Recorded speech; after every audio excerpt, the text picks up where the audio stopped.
All right, all right, all right. How is everybody doing this Wednesday evening? Good evening. Welcome to the Sidekickz show. We are here with the Chad, and we and we do have a special guest. I'll let the Chad introduce him. Yeah. Well, he's not quite here yet. He had a couple things, something personal he had to take care of first. But the gentleman we have for our guest this evening is one of my newfound brothers. Uh, his name is Jacko. He goes by Aussie Jacko. I met him on the hill, and yeah, so it's going to be a great show. Probably some fond memories. Unfortunately, Ash, you didn't get a chance to share in any of those fond memories we had, but you'll get to experience them secondhand. Yeah, yeah. And just so that people know who Aussie Jacko is, he is He's Chad. an Australian. He's an Australian that moved to Canada. I now don't quote me on this. We'll get him to confirm this for us. But I know he was. I want to say roughly about a year. He's been in. It was a year before everything the lockdowns occurred. I think is what he initially had told me. But we'll double check that with him when we talk to him, of course. Yeah. But he's been in Canada about 3 years, I think, if I remember correctly, in total. So. Um, and he actually was part of the Shed Crew. Yes, yes. Yeah. And So anybody that doesn't know what the Shed Crew is, well, then you've been hiding under a rock or doesn't know, never seen anything that happened on the Parliament Hill. But they're the people. They had the truck there and they had the big shed on it, and they were yep, broadcasting there constantly. yep, And they were broadcasting constantly. That's for sure. total coverage of the whole thing. Um, they were just down in Niagara Falls over the weekend. You were saying? Yeah, they were in Niagara Falls on the weekend, broadcasting live from the shed. The shed was down there, and Jacko, of course, was down there, and he did some time on the camera as well. So yeah. I guess I should post the link, eh? That would be good. Yes. I gotta go to my channel. Where is it? While we're waiting, Oh, someone just popped in. it's Jacko. Ah. Okay. I don't know if we. No. Oh, look at this. 801 Life is in the house. What's Truth is in the house. Yeah. Sandy Moonstone. Cantor Sam. Good to see you all. Oh, 1 Just second, trying to folks. see if we can. I'm gonna let him know here just to reconnect here. Okay, I think.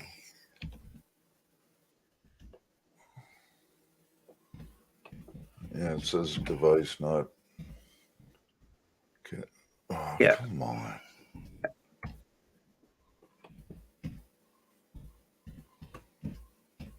Fuck off.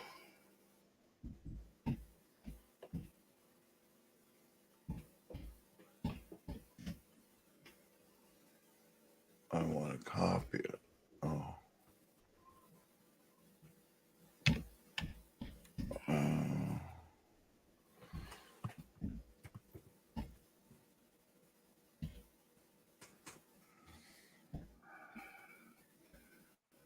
Just giving him a quick message here. Yeah.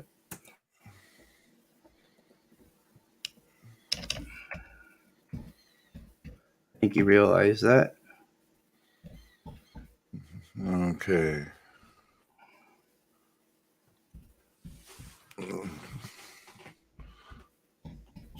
So the link is pinned.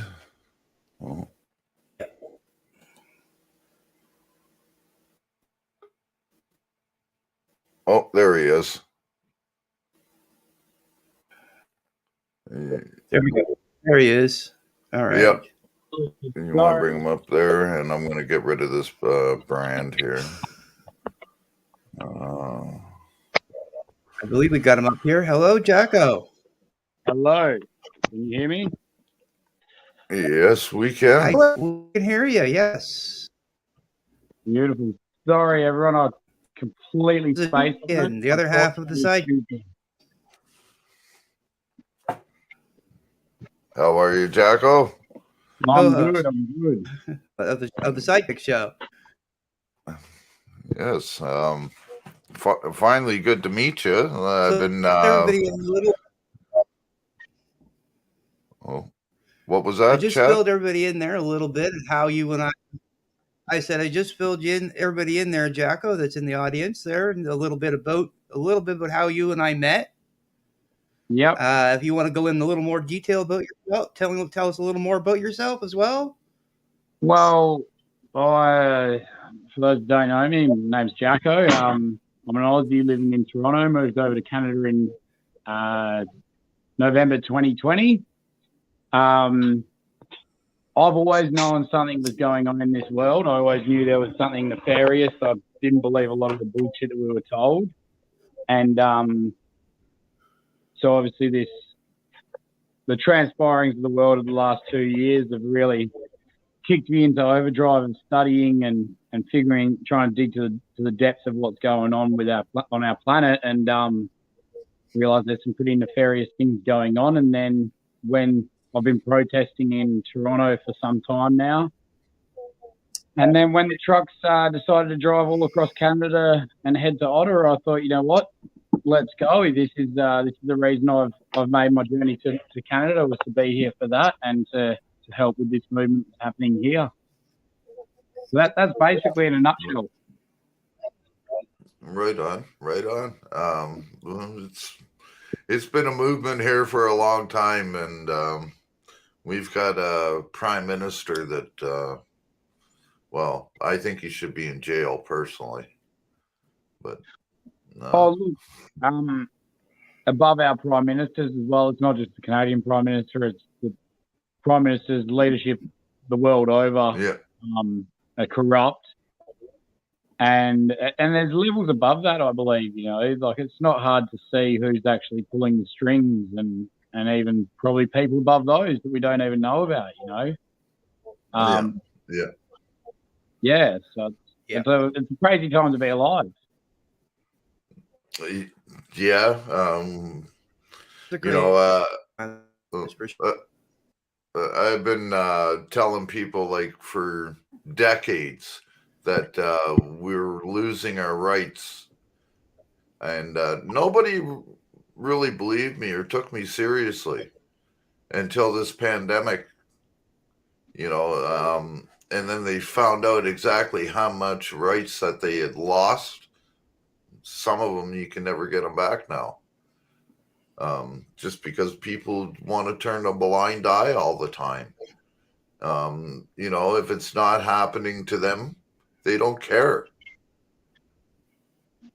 Yes, I don't disagree with you at all. Unfortunately, far too many people have been lulled to sleep, and it's been a multi-generational thing where we've just been put to sleep, thought it like, hush little baby for the last 50, 60 years, and we've definitely fallen asleep as a species to what the difference between good and evil is, and to recognise true evil. But I think what's happening at the moment is quite a wake-up call. A lot of people have woken up. I hope it's enough. I think it is. We've got a lot of people on our side realising, even people that have just kind of woken up recently in the last few months, and there's new people every day. Lots of stuff happening. And this is what this is what gets me. So I'm obviously in Toronto today, and on Monday we had some very strange weather, and I just can't understand how people walk around the streets and don't notice what's going on in the sky. You know, you don't see this, and then that night it's snowing when the morning was a clear sky, and yeah, so I do believe people are waking up quite rapidly. Yeah, but unfortunately, it took something this major for everybody to wake up. But whatever it takes right now to wake people up, because we have people out there that are fighting government corruption, police corruption on an hourly basis. Pretty much on the average of 3 auditors a week get arrested, just standing up for the rights of, in their country, whether it's the US or here in Canada. I don't know if you know, but I was arrested in my bedroom a year ago yesterday for breach of peace, because I told the cop I didn't respect him. I called him a terrorist, and I told him to shut up in my house. So he arrested me. He got a butt hurt and everything. But, that's how bad shit gets. Breach of the peace in your own house. How does that happen? Like, it's not a charge. They held me for 8 hours and released me. I tried to get a lawyer for a year. Not one lawyer would. They all said it's a great case. I could sue them. I would guaranteed win, but they won't take it on because it's the RCMP.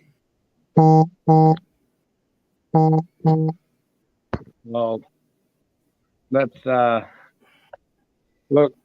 I've been thinking quite hard. I don't know if people know of the story of Rob Primo and what happened with his court case recently, how he wasn't allowed into the courts to witness his own trial. Now, this has apparently happened a few times. I've been thinking about it recently. I don't believe it's just our politicians. I think the whole system, the courts, the lawyers, yeah. Obviously we know the scientists, the doctors, there's a lot of corruption at the highest level. And as they say, when the head of the fish is rotten, the rest of the body's rotten pretty quick after, So if the heads of all of our key institutions are corrupt and are in cahoots to peddle this agenda of theirs, it's no wonder it filters down the system so quickly and so rapidly, and no one will. People are so scared to stand up. Rewind 18 months, 19 months, and if every single doctor that deep down, because I know there's a lot of them, that deep down knew something was up here, if they all just stood up at once, like the trucks did, we would have saved ourselves a hell of a lot of heartache, But the way they play their game is it's with fear. But and they've played a very good game, and they've got the whole planet. Sorry, I've got a bit of a crooked neck.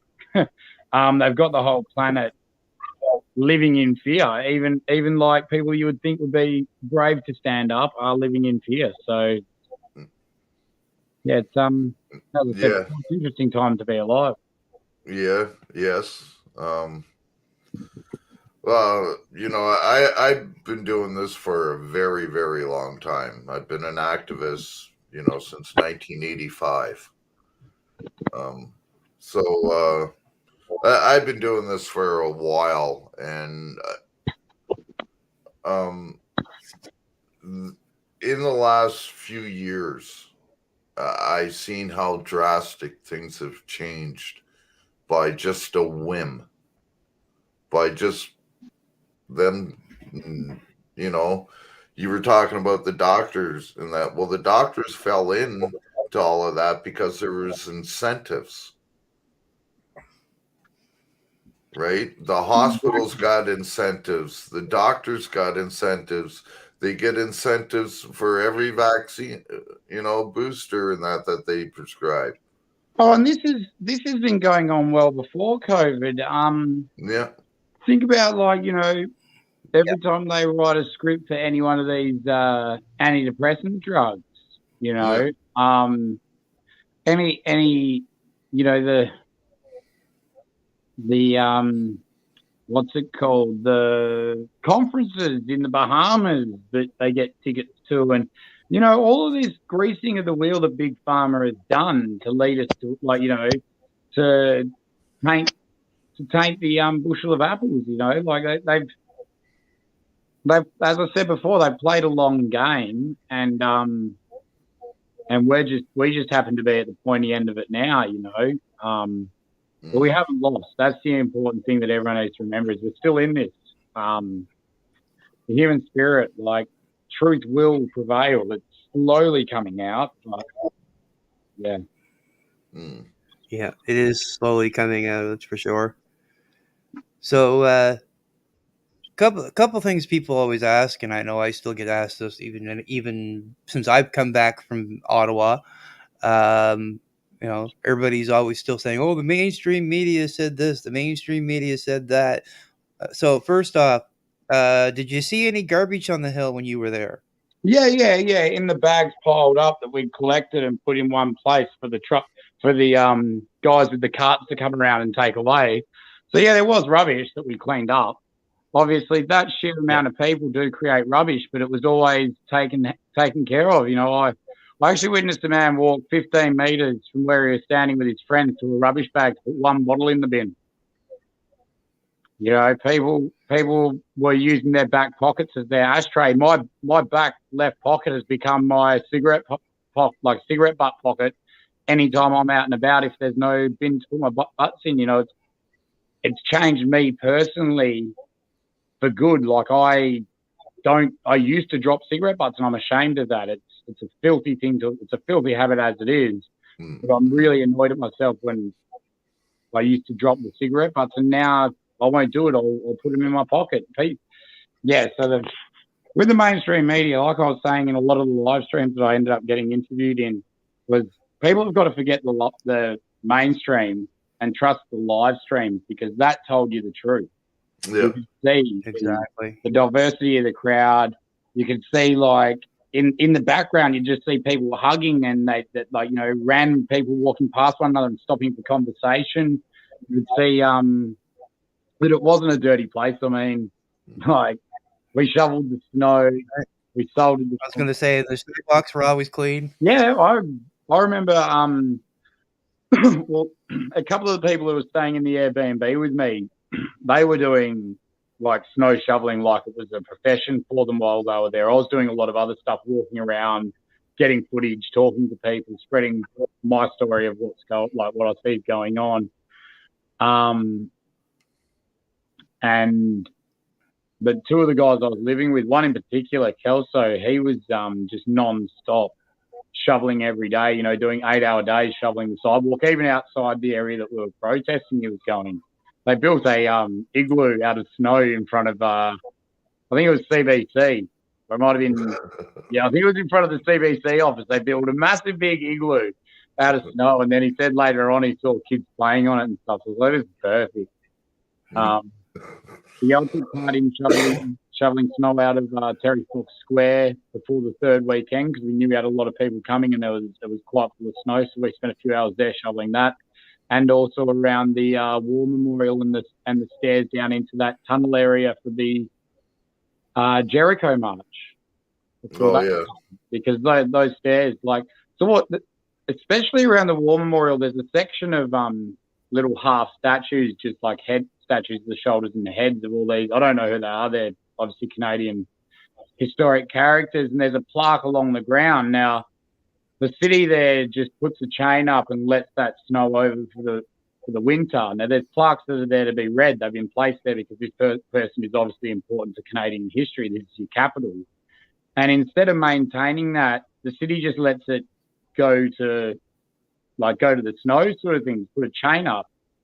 And we cleaned that out. And that weekend of the third weekend, I know that there would have been thousands of people that read those plaques because just in the few days from when we shoveled it to the weekend, I saw people there constantly reading stuff. So And you got to look at the I government. know I slipped. They can't even keep. I know I slipped down those stairs a few times coming up that hill Yeah, well, before it was shoveled. it was I fell down them a few times, but back in the 80s. It was definitely a sight to be seen watching just the populace take care of everything. You know, when the people set their mind to it and they're all in the right, facing the right direction in the right spirit, we can accomplish anything. You know, give us a crack at getting the roads done. Give us a crack at getting fresh water to the people. You know, like I'm only learning about the woes of Canada. I know the woes of Australia, like the long-term, like social woes of Australia. I don't really understand them here in Canada yet, but I know there's issues because both our countries have been subverted. And learning of there's not clean drinking water. I mean, this is a joke. This is an absolute joke. What is? And I'm paying taxes here in Canada now, so I can speak up. Mr. Trudeau, where's my money gone? What are you doing with my money? Because clean drinking water is at the top of the list, mate. Before you do anything else, your people need water. Like, it's pretty basic. But, yeah. It's, there's so much chlorine and fluoride that they put in the water here. Oh, it's not just that. Out in the reserves and stuff, I've been told they don't even have, like, it's not the chlorine. No, they don't even have. It's just a well. Yeah. And it's all fucking contaminated water and everything. Polluted water, yeah. Please don't get me started on the fluoride. I mean, I do believe that part of the reason the human race has been lulled to sleep so terribly is because of the fluoridation of our water. You know, it's I believe it's one of the key ingredients of Prozac. What does that say to you? They're just putting us on antidepressants to dull us down. You know, everything's okay, but it's not. Wake up, people. No, it's like I've been telling people the main reason why Justin Trudeau legalized marijuana is to get us all high so that he can fuck the country. Well, it's probably not a bad assumption, you know. Like, it's one thing smoking a bit of weed to relax and stuff, but if you're abusing it, then it definitely does dull you down. Yeah, like the guy has. You know, he uses $1.5 million of taxpayers' money to redo his cottage, using taxpayers' money to have a separate security detail at his cottage all the time. Yep. Why, you know, and he's supposed to be at 24 Sussex Drive. You know, we pay for that place. That's where he's supposed to be. That's the Prime Minister's house. Use it. You know? Yep. Don't be getting extra security to put out in Tofino at your cottage, you know, spending another $1 million a year on security out there just for him out there. And he's constantly out there. You know, he gives the Clinton Foundation $20 million. He gives $1.5 billion a year to Africa so that they can have abortions. You know, like, and he also gives money to the Ukraine. Well, this is exactly what I'm saying. Like, the way the government works, it's a really simple analogy I thought of him years ago. So I'm a carpenter, right? My profession, I'm a carpenter. Yeah. Imagine you had a patio, like a decking out the back of your house as a patio, and there was a rotten bearing beam that holds it all up. Yeah. And you hired me to come in and fix that. And I proceeded to change your door frames, mess around with your windowsills, do all this other carpentry work throughout your house, but I didn't touch the thing that I was actually employed to do. Yeah. Would you pay me? Like, would you give me money? That's what the government's doing. but we don't have a choice in paying them because they take it before we even get a chance. Like I would have no issue with paying tax. And back in Australia, I work in the mines and I pay my fair share of tax over there. No problem with paying tax. Yeah. As long as it goes to what it's meant to go on, like infrastructure. The roads in this country are absolutely atrocious. Yeah. I haven't been all across the country, but I've been a fair bit, and the roads here are atrocious. The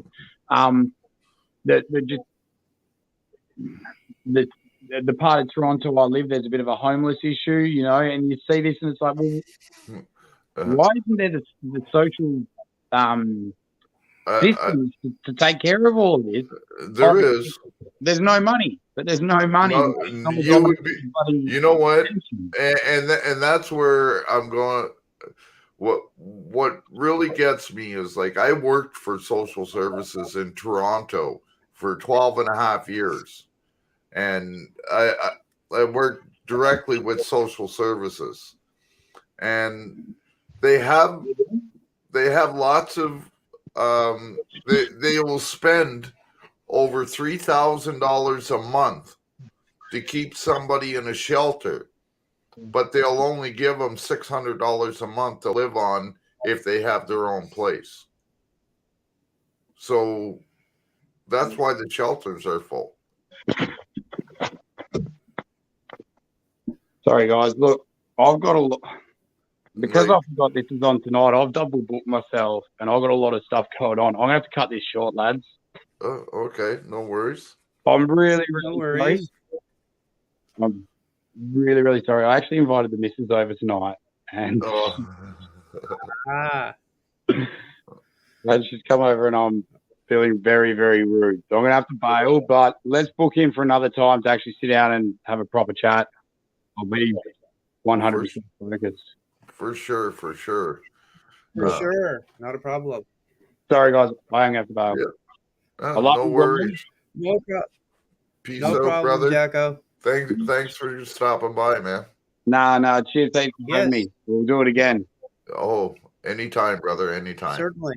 Anytime. Just shoot me a message another day when it's good for you, and we can do part 2. Yes, sweet as. All right. Peace, love, and freedom to all of you. I love each and every one of you. Thank you. Peace out, brother. Peace out, Jacko. Okay, so. Well, that happens, but we'll definitely get him back again for sure. That's for sure. Yeah. So. And I mean, I wouldn't. Hey, if I had a missus right now, I wouldn't be doing the show either.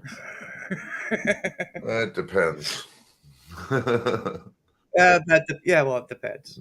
No, I mean, if I had a missus come over, I can understand where he's coming from. Oh yeah, in issues, yeah, because it's a girlfriend. But if you've been married for 25 years, you want to get the fuck away from her. So you start out on YouTube. Remember, it's my 25th wedding anniversary this year. Oh, geez. Well, yeah, you're lucky though. Yours is nowhere near you. Yes, thank God. Well, we know how bad she is. I've heard the horror stories many times. Oh boy. Oh man. All these comments I missed.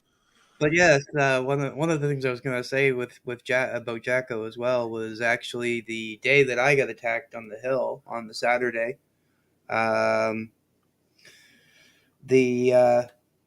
He was the one that had actually said to me, and these were his exact words to me, and I didn't hear everything because the fact was my focus was on what I was seeing going on in front of me at the time.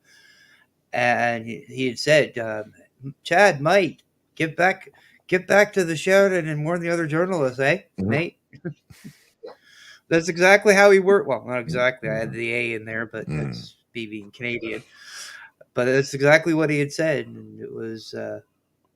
I didn't realize it until I was talking to him about it. Actually, when the last time I saw him in Smithsville. We got Wobbly Boost. We got Crazy Frenchman, Invalid Name 43, Melvin, Cantor Sam, Sandy Moonstone. Good to see us all. And if anybody wants to pop in, the link is pinned in the Ashamed Canadian channel.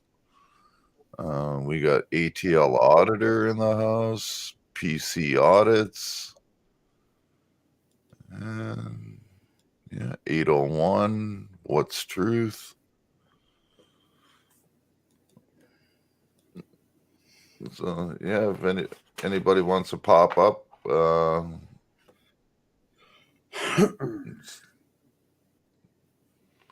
if not, we'll maybe make this a quick one tonight.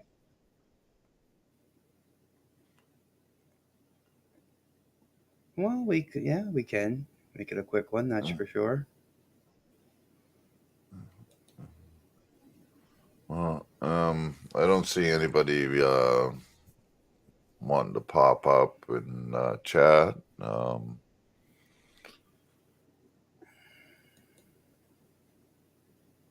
So yeah, I'm just gonna quickly go post my link over the link. I'm just getting ready to post the link over here. Oh, okay. On the chat, but just in case there's anybody over there that wants to come up, just give me a second here.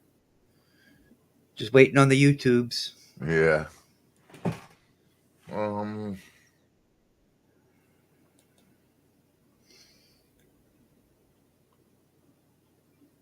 wonder.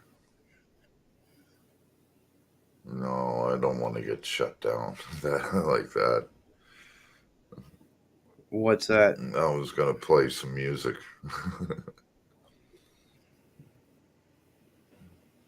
But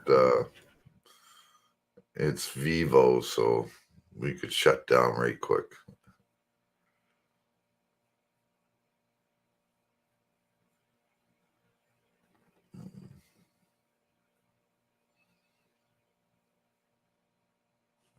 But no, I can't. Every time I try to play a video, it screws up on my end. So.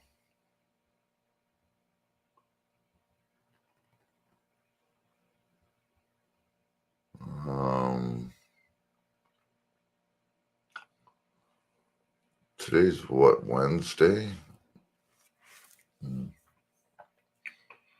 Maybe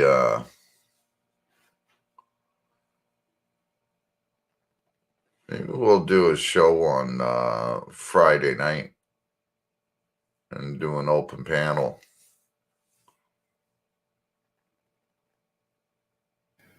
Friday night open panel. That'd be interesting. Maybe have some videos lined up that we want to look at discussing, like that one I sent you there from my home. Hey, Myron. Hey, Myron.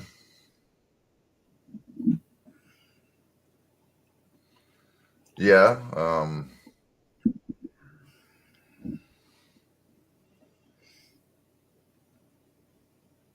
That and sort of like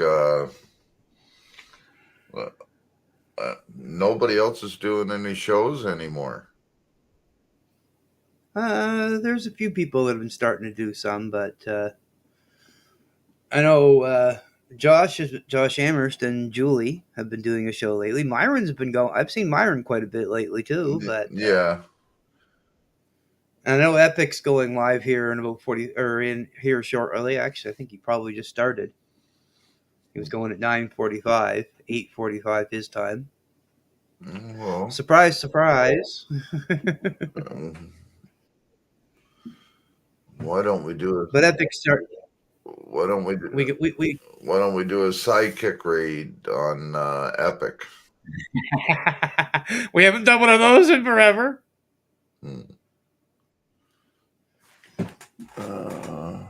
Is he live though right now?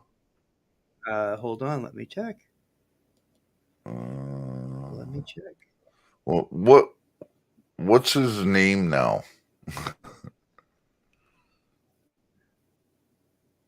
Epic Cup Watch. 9:45. He's supposed to be going live.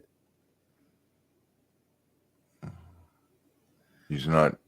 Oh, look at that. Josh Amherst is in the house. How are you, Josh? Hey, Josh. You know what? Myron gets one of those on my channel.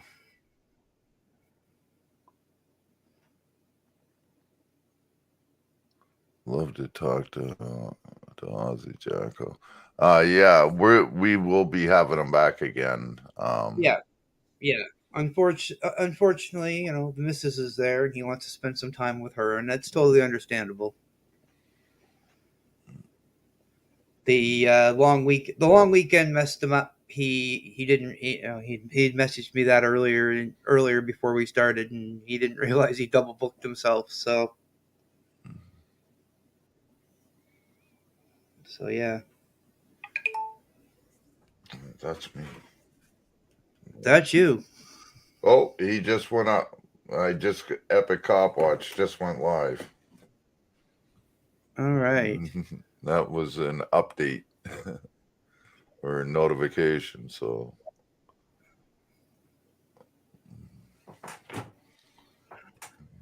Yeah, he's just going live. He's at the final countdown here. So we'll be back on Friday, I guess, is what was planned. We got some videos we want to talk about, and I'm sure, and Epic's link. Yes, one moment. We're gonna do a sidekick raid. We definitely need to do this.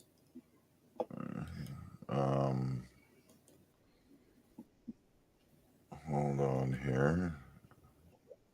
Trudeau, lock them up. There we go. Oh, you got the link for them? It's on all 3 channels. Okay. It's all 3 channels. So remember, everybody, when you're going over there, remember it's a sidekick raid. We'll see you over there shortly.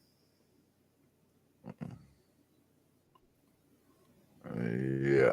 So, anyways, folks, yeah, got it. Cool. So, we will see you all over on the Epic channel, and let them know that it's a sidekick raid. So until Friday night, stay safe and keep those cameras rolling. Chad? And remember, keep, as I said, keep those cameras rolling. And if somebody points a camera at you, don't forget it's cam back. That's true. All right, folks, have a great night, and we will see you soon.